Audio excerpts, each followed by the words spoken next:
Embora não exista nenhuma referência histórica a Jesus fora do Novo Testamento, a grande maioria dos historiadores acha que ele muito provavelmente existiu de fato.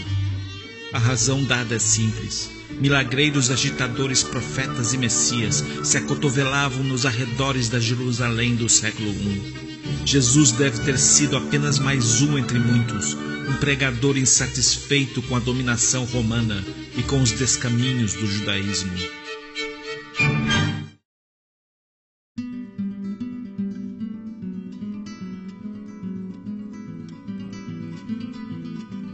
Jesus era de Nazaré, um pequeno vilarejo sem ruas, sem escolas, sem sinagogas e sem prédios públicos, habitado por umas 100 famílias de modestos camponeses e pequenos artesãos. Uma aldeia tão diminuta que os primeiros registros de sua existência só apareceram no século III. A palavra grega tekton, utilizada para definir a ocupação de Jesus, quer dizer pedreiro, marceneiro ou trabalhador de construção, significando que Jesus teria pertencido a uma classe social muito baixa, uma classe um pouco acima dos indigentes e escravos. Embora os evangelhos de Lucas e João insinuem que Jesus sabia ler e escrever, ele muito provavelmente foi analfabeto, assim como quase todos os camponeses judeus que habitavam a Galileia. Sua família era numerosa.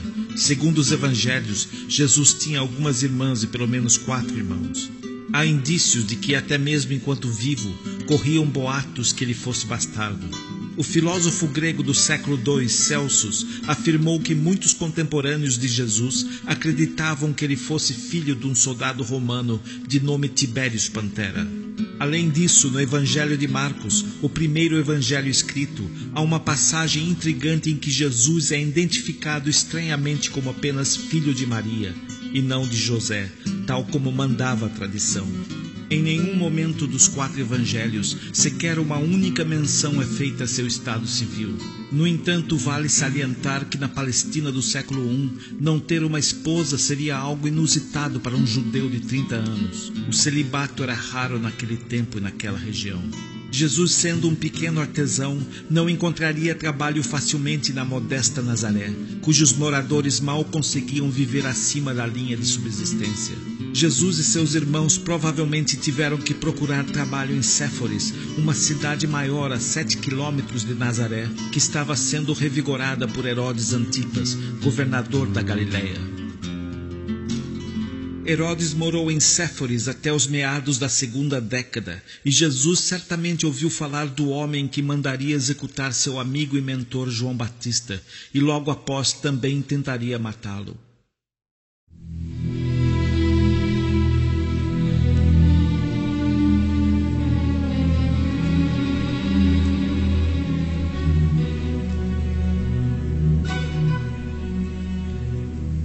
Jesus viveu numa época de grandes expectativas messiânicas e apocalípticas.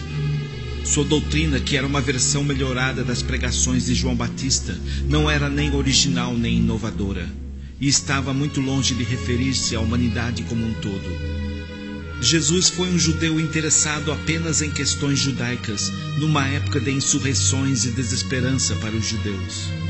Havia dezenas de agitadores, milagreiros, profetas e pretensos messias, ligados a diferentes facções religiosas, perambulando pela Palestina, aliciando adeptos, fazendo supostos milagres, instigando revoltas, profetizando o fim dos tempos e a chegada do reino do Deus judaico. Quando se tornavam uma ameaça para Roma, esses agitadores eram capturados, julgados e crucificados, e seus adeptos perseguidos e presos. Jesus foi um desses muitos candidatos a Messias. Sua entrada em Jerusalém montado num jumento e a inscrição colocada pelos romanos na cruz são indícios de sua aspiração. Rei dos judeus, sucessor de Davi, o Messias prometido. E sua investida contra os vendilhões do templo demonstra que estava comprometido na luta contra a servil e corrupta elite judaica e, portanto, contra o domínio romano. Assim como vários outros profetas que pregavam na Palestina, Jesus foi apenas mais um Messias fracassado. Não libertou Israel do jugo romano, não inaugurou um período de paz e prosperidade para os judeus, não construiu o terceiro templo, não deixou descendência, não restabeleceu o sinédrio e morreu humilhado e crucificado pelos romanos. Jesus não preencheu nenhum dos requisitos que o teriam qualificado como Messias, pois a ideia de um Messias humilhado, morto e ressuscitado nunca existiu no judaísmo, apesar de quase 2 milênios de apologética cristã tentando provar o contrário.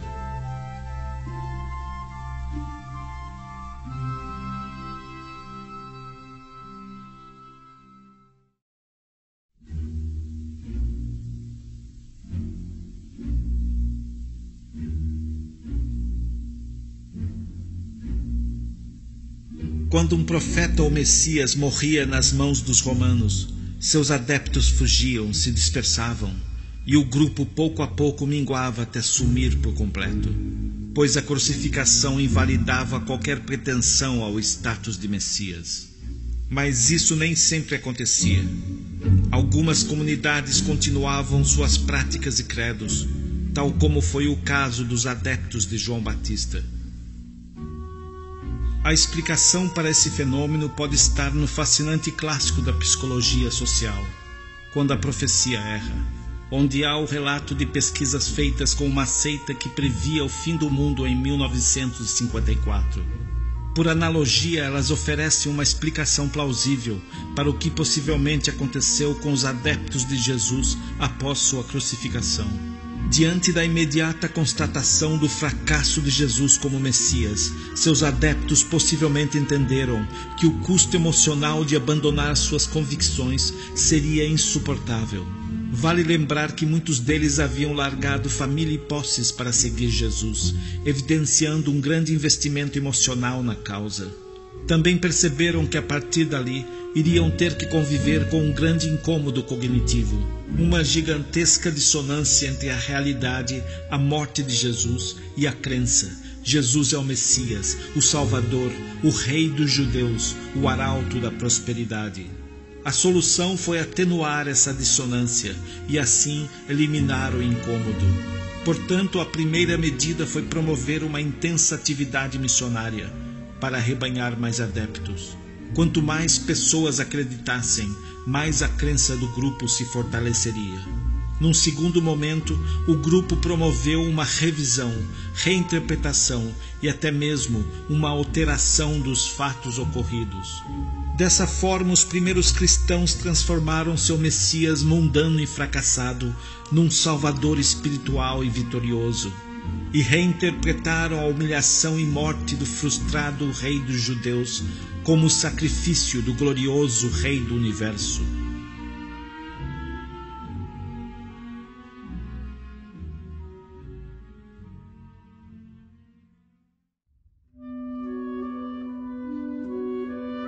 Nenhum dos livros do Novo Testamento foi escrito por pessoas que conheceram Jesus. A coleção dos primeiros textos cristãos e o primeiro manuscrito do Evangelho de Marcos, produzidos 30 ou 40 anos após a crucificação, são apenas compilações da tradição oral. É perfeitamente cabível supor que depois de 3 ou 4 décadas, essa tradição oral já estava consideravelmente distorcida pelas diferentes ideologias e crenças das primeiras comunidades cristãs. Nesses primeiros textos não há nenhuma narrativa da ressurreição. As primeiras referências foram acrescentadas aos evangelhos 6 décadas depois de quando supostamente aconteceu. Tal como acontece com várias passagens dos evangelhos, não há qualquer sombra de dúvida de que a narrativa da ressurreição foi inventada. O desfile de mortos-vivos pela cidade de Jerusalém, descrito em Mateus, atesta claramente o caráter fantasioso do episódio. Nas primeiras décadas após a crucificação de Jesus, o cristianismo nascente era um fenômeno exclusivamente judaico. Os gentios, para serem aceitos como cristãos, tinham que primeiro seguir rigidamente as tradições hebraicas. No entanto, essa situação mudaria após o apedrejamento de Tiago, irmão de Jesus e chefe da igreja cristã de Jerusalém no ano 62, e a destruição do segundo templo no ano 70, quando os judeus se tornaram párias em toda a Palestina. Foi nessa época que a divisão entre cristianismo e judaísmo começou a vigorar, e novas passagens começaram a ser inseridas nos evangelhos no intuito de distanciar o cristianismo de sua origem judaica. Hoje, a grande maioria dos historiadores afirma que o primeiro evangelho, o de Marcos, foi escrito para o público romano. O objetivo era amenizar o caráter judaico, subversivo e insurgente de Jesus e seus adeptos, retirar dos romanos a responsabilidade pela crucificação e impingi-la aos judeus.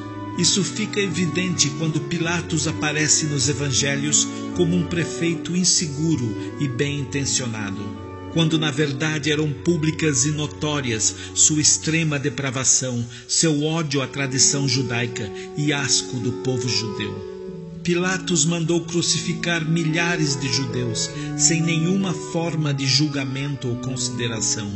O tratamento diferenciado que ele supostamente dá a Jesus é bizarro e evidencia que o episódio todo não passa de pura ficção.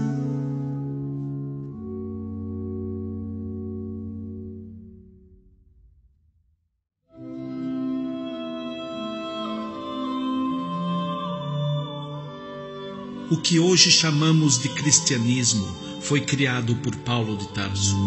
Sem nunca ter conhecido Jesus e sem saber nada de sua vida, exceto a crucificação e a última ceia, Paulo inventou um Jesus místico e etéreo, um homem-deus que gregos e romanos pudessem admirar e seguir. Paulo criou uma doutrina tão esdrúxula que nem os primeiros cristãos e nem o próprio Jesus se identificariam com ela.